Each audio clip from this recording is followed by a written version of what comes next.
মিছিল করতেন, এই আনন্দ 100 গুণ পেতাম আমরা। দুর্ভাগ্য জাতীয়বাদী শক্তি আকাঙ্ক্ষার বাস্তবায়ন হয় না, সে কথায় আমি যাব না। আমরা দেখেছি বাংলাদেশের শীর্ষ সন্ত্রাসীরা কেউ গাড়ি বহরে হামলা করেছে দেশমাতার, আবার কেউ ঢাকা বিশ্ববিদ্যালয় সহ দক্ষিণ অঞ্চলে সন্ত্রাসের অভয়ারণ্য কিশোর গ্যাং তৈরি করেছে।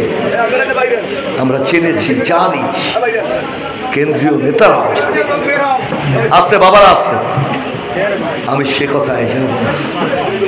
অনেককে বলতে শুনেছি প্রকাশ্যে বিএনপি করি না, বিএনপি জীবনেও ক্ষমতায় যাবে না।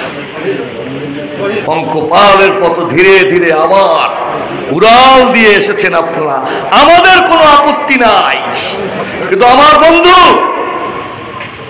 যিনি বাংলার জমিন থেকে হারিয়ে গেছে,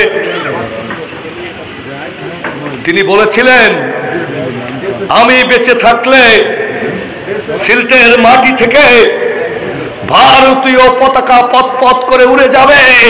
ইলিয়াস আলী বেঁচে থাকলে তা হতে দেব না। তিনি কিন্তু বেঁচে নাই, আর তার